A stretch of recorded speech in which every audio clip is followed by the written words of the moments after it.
Are you an OnlyFans guy? I've never been on this. How come? Because you're too cheap? No, it's a porn site, right? Yeah. No, I'm not going on that. I'm going to pay somebody for porn? You out of your mind? Do you not know porn is free? Well, okay, I'm really glad you said that. That's a great argument. So a lot of people and scientists and people on Reddit and people all over the world are like, why would you pay for something that you can normally get for free? So they actually asked a bunch of OnlyFans regulars, why would you pay? Like, what's the reason? Like, just you can get porn for free. Like, this doesn't make any sense.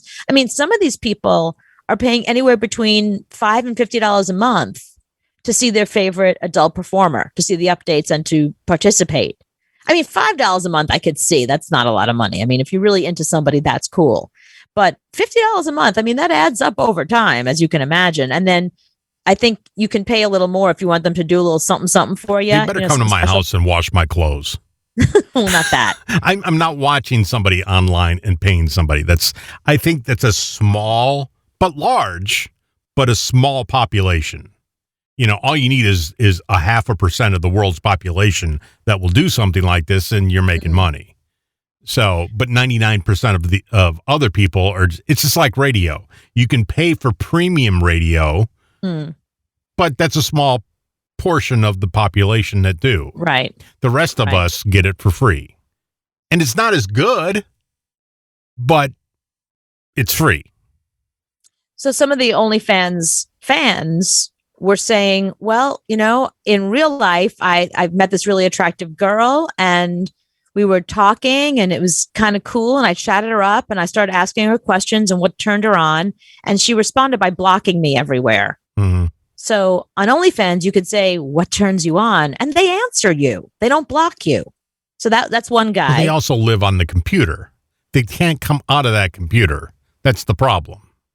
Right. If I'm just sitting there watching you, why wouldn't I watch free? I'm going to tell you. Let me give you some of the other reasons. One guy said, I like to support women who can't afford clothing.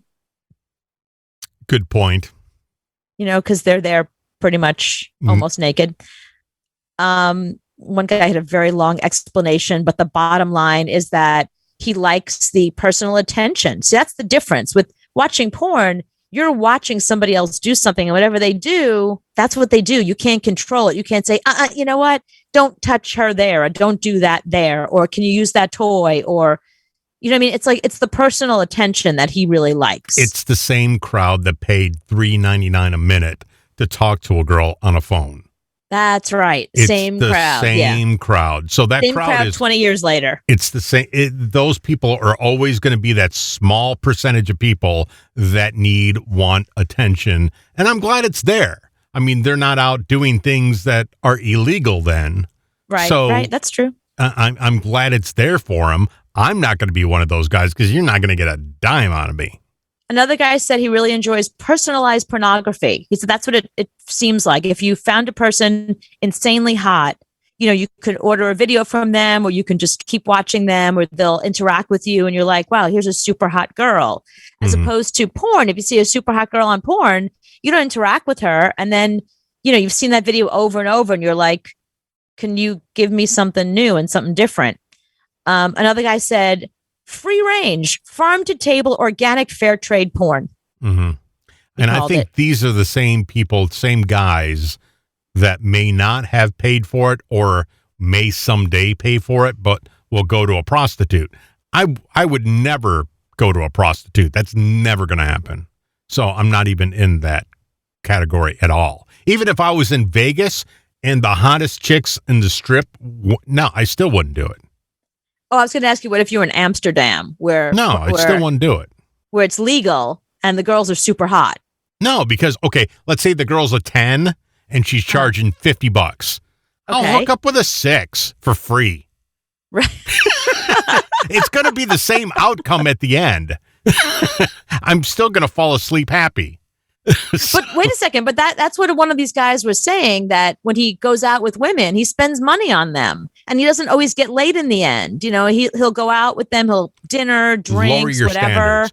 Go out with a 2. They'll do anything you want. They will do things that the prostitutes won't do because they're a 2. So go out with a 20 2. For $20 a month, he gets a 10 to do whatever on the he computer. wants. I know, but they interact the way you and I are interacting, and he doesn't have to worry about like meeting her mother or that kind of stuff. You know, that's her problem. No, now I'm being judged by a girl that I'm paying on the computer that's thinking crap about me. I don't want that. They don't judge you. That's the whole yes, point. they do in the back of their mind. They pretend to like you. They pretend you're hot. They pretend so they do couldn't get Hooter enough girls. of your D. Like Hooter girls act the same way. But I don't go to Hooters. That's another thing. You know, I'm not unless hi, can you call on me, please? Yes, Cooper, please. Didn't you marry a Hooters girl? But I didn't meet her at Hooters. And that exactly because I got it for free. Oh, you think it's for free? That's hardly free. You've been paying for a long time, my friend. Expensive Hooters waitress.